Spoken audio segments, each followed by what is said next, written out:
one of the things I hear a lot about in the GTHL, how competitive on this summit. I actually interviewed 3 people that are contributed to an article, how coaches in the rep stream, particularly, go in with best of intentions. They want it to be fun and positive, but because of this environment that you're in, and I don't know if there's truth to it, that they end up shifting gears and focusing on winning. Are your kids starting to see that yet, or is it still development?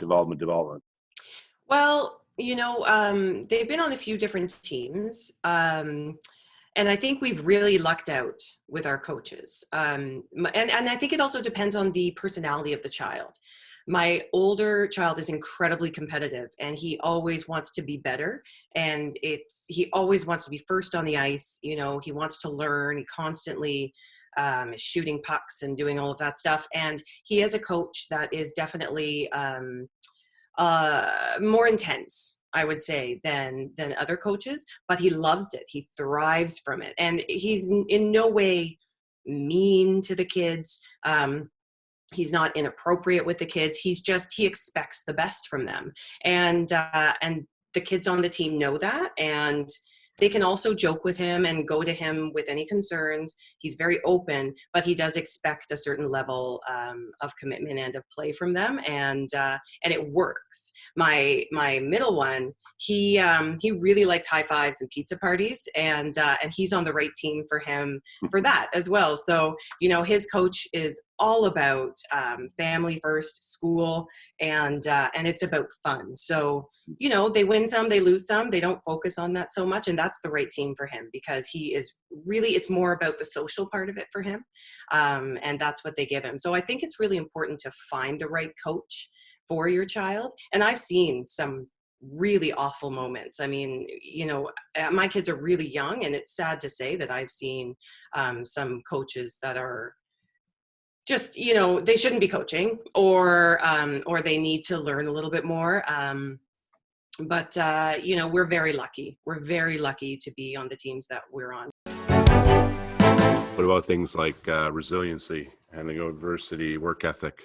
You learn, are those cool things that you learn through all the sports? I'd say you definitely learn through experience. It's going through things like that. I mean, in my first year of university, I tore my PCL in my right knee. And when you're in your first year, you're trying to impress. You're trying to crack like that varsity spot on the top team. I wasn't playing on the top team at that point.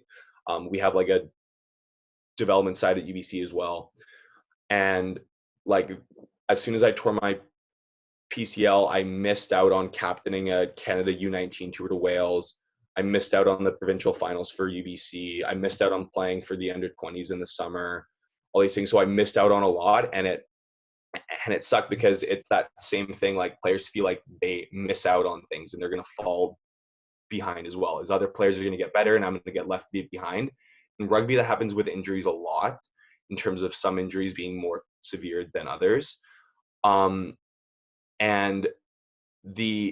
it really taught me that, like, you're never ever out of the loop if you're willing to work hard.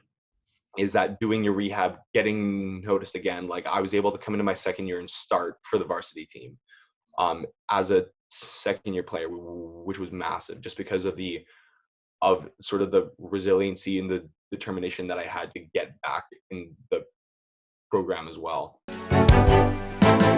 I know when I graduated high school and then I got hurt, I lost my identity. I was a quarterback. Like, what am I now if I can't command a team? If I'm not the guy on the field that everybody's looking to, who am I now? And I floated in that for about 6 months. That was a tough time of my life. Like, who am I supposed to? I didn't know anything else. I knew that's all I was since middle school. And that's a very underserved demographic of these former athletes who don't realize that they actually have all the tools they need to be successful in the business world, and that they can use all these things that they learned from being a great teammate, from having coaches that they liked and coaches that they didn't like, which translates into having bosses that you like and that you don't like. They have all these skills, but not a lot of people are there to translate those skills from the sport world into real life. Yeah, I can agree with you more. I've got a colleague, he also participated in one of our summits, Nate Leslie. he wears like a nine different hats, much like all of us in the space are, doing all kinds of different things. But one of the things he started doing about a year ago, he went and got his master's in coaching.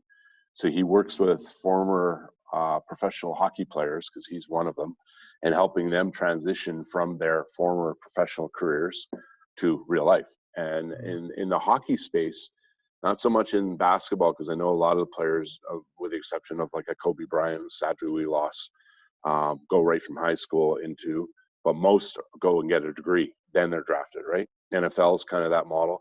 Hockey traditionally had not been that model. They were coming from juniors, so they're not graduating with a degree. So that's one of the big shortfalls. But the system is changing and helping them make that transition. So what are some of the tips you had to work with players, or you already had conversations with any of those players that are kind of winding down, I guess, their professional careers and having to make that move?